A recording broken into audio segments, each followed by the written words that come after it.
अरे यार रानी, तुम सांवली, ऊपर से यह काली साड़ी, वो अच्छी दिखेगी क्या तुम्हारे ऊपर?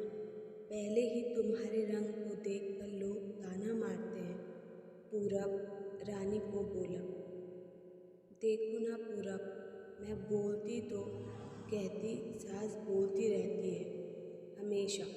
ऐसा लगता है जैसे कौवे को काला टीका लगाया हो। पति और सास का बोलना सुनकर जरा उदास हो गई। वो काली नहीं थी, कृष्ण वर्णीय थी। रानी नाक नक्शे में अच्छी थी, पर पति और सास कलर को लेकर रानी को हमेशा ताना मारते थे। क्या करेगी वो भी? वह गोरा और रानी कृष्ण वर्णीय। लोगों का क्या, वो तो नाम रखने में पीएचडी होते हैं। ब्लैक और वाइट जोड़े बोलते थे दोनों को। पूरब का मन वैसे साफ था। रानी को अगर कोई कलर को लेकर बोलता तो उसे जरा भी अच्छा नहीं लगता था, इसलिए वह भी थोड़ा बहुत बोल देता था ताकि वह जिद ना करे। लेकिन जब वह बोलता था तो उसे इस बात का पछतावा होता था। उसकी माँ घर में हमेशा कड़वाहट रखती थी। आज भी वैसे ही हुआ। घर में उत्सव के माहौल में सुबह जब सास ने रानी से बात की तो वह थोड़ी घबराई हुई थी। उसका चेहरा भी शांत था। पूरब वास्तव में खुद पर शर्मिंदा था। अपराधी की तरह बैठने के बजाय वह काम के लिए बाहर गया। कई सारी महिलाएं काली साड़ी पहनकर सड़कों पर चल रही थी। सभी ही गोरी थी ऐसा नहीं था, लेकिन उन पर वह काली साड़ी अच्छी लग रही थी। पूरब काम की जगह पर गया। उसका बचपन का दोस्त विक्की और उसका पूरा परिवार साथ में था। जान पहचान में तभी पीठ के पीछे से विक्की की पत्नी आई। वह भी काली सांवली ही थी। काली साड़ी पहनी थी उसने। पीछे से एक आवाज़ आई, प्रतीक्षा दीदी, अच्छी दिख रही हो आप। आपकी साड़ी भी अच्छी है और आप भी। प्रतीक्षा के चेहरे पर खुशी आई। उससे ज़्यादा विक्की खुश हो गया था। पूरब विक्की को कुतूहल से देख रहा था। विक्की ने वह देखा और जाना वो पूरब के सवालों को हल करना चाहता था। विक्की ने पूरब से सीधे ही पूछ लिया, पूछो, तुम्हारे मन में जो भी है मैं तुम्हें उसका उत्तर देने के लिए तैयार हूँ। पूरब पहले अड़बड़ाया, फिर वह बोलने लगा कि नहीं नहीं, ऐसा कुछ भी नहीं है। विक्की ने पूरब से कहा, तुम मुझे नहीं जानते कि मैं लोगों का मन कितने अच्छे से पढ़ सकता हूँ। तुम तो मेरे बचपन के मित्र हो। तुम्हारे मन की बात भला मुझसे कैसे छुपी रह सकती है? विक्की आगे बोला, चलो ठीक है, तुम्हारा सवाल भी मैं ही बता देता हूँ। तुम यही सोच रही हो ना कि मेरी पत्नी जो रंग से काली है और आज उसने काली साड़ी पहन रखी है, फिर भी वह और मैं इतना खुश कैसे? पूरब सब कुछ शांति से सुन रहा था और कुछ भी बोल नहीं पा रहा था। विक्की बोला, काला रंग ऐसा रंग है जिसमें दुनिया का कोई भी रंग मिला दे वह कभी नहीं बदलता, यानी कि किसी और रंग की संगत में वह अपना अस्तित्व कभी नहीं छोड़ता।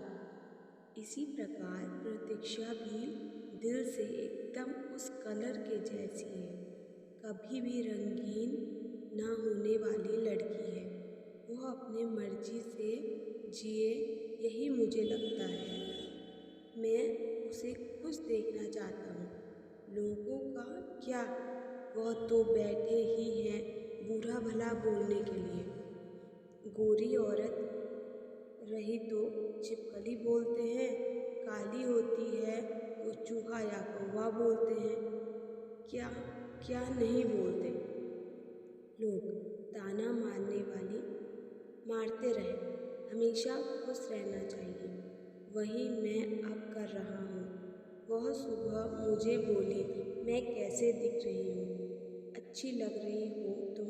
ऐसा बोलने पर उसके चेहरे पर कोलगेट स्माइल देखकर मुझे सकारात्मक ऊर्जा मिली।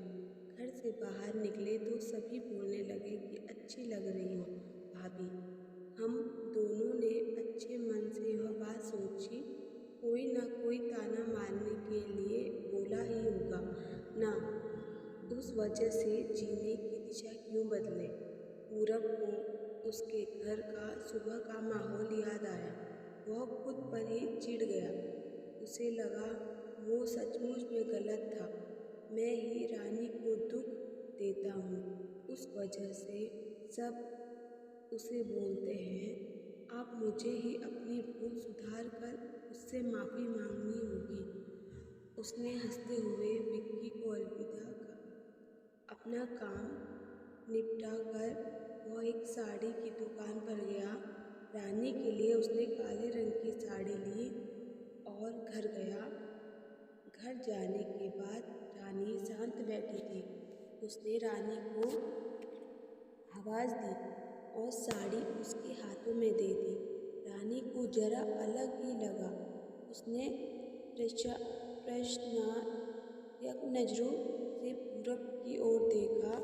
उससे बॉक्स खोलकर देखा तो काले रंग की साड़ी थी। रानी, मैं लाया हूँ तुम्हारे लिए यह साड़ी। आज पहन के दिखाओ कैसी दिखती हो तुम। अच्छी नहीं लगी तो बदल देंगे साड़ी को। देखने तो दो कैसी दिखती हो तुम इस रंग में। रानी को जरा अच्छा लगा। चलो तैयार हो जाओ जल्दी, हम जरा बाहर जाकर आते हैं। एक क्लाइंट के पास जाना है, उन्होंने बुलाया है। जोड़े में पूरब का बोलना सुनकर रानी तैयार होने गई। काली साड़ी, उस पर हल्का सा मेकअप और लंबे बालों की चोटी। पूरब भी क्या, पूरब की माँ भी रानी को देखते ही रह गई। पूरब बोला, रानी सॉरी। हाँ, अरे लोगों की बातों में आकर मैं तुम्हें हमेशा बोलता रहा। और खरा सौंदर्य किसमें है यह मैं भूल गया। रंग तो दो ही हैं, यह जानकर फिर जीना छोड़ दें क्या? अपनी खुद की पसंद छोड़ दें क्या? तुम्हें काले रंग की साड़ी पहनना बहुत अच्छा लगता था ना, पर मैं हमेशा तुम्हें टोकता रहा। अब मुझे समझ में आया कि किसी भी रंग में रंगते वक्त मन साफ हो तो खूबसूरती निखरती है। तुम चाहती हो वैसे ही जियो। मैं कभी भी तुम्हें नहीं बोलूँगा। और हाँ, सचमुच सुंदर दिखती हो तुम। तुम्हारे रंग पर अच्छा खिलता है यह काला रंग। रानी के चेहरे की लाली और भी ज़्यादा बढ़ गई थी यह बात सुनकर। शर्मा कर वह पूरब को बोली, क्या आप भी? पूरब ने रानी का मुस्कुराता हुआ चेहरा देखा और उसके बदले हुए विचार से पूरब खुश हुआ मन ही मन। मैं पूरब ने विक्की को धन्यवाद किया क्योंकि यह परिवर्तन विक्की के शब्दों द्वारा ही हुआ था। खूबसूरत दिखने के लिए खूबसूरत दिखना जरूरी नहीं है, बल्कि खूबसूरत सोच होना जरूरी है। इंसान का अगर मन सुंदर है तो इससे कोई भी फर्क नहीं पड़ता कि वह किस रंग का हो।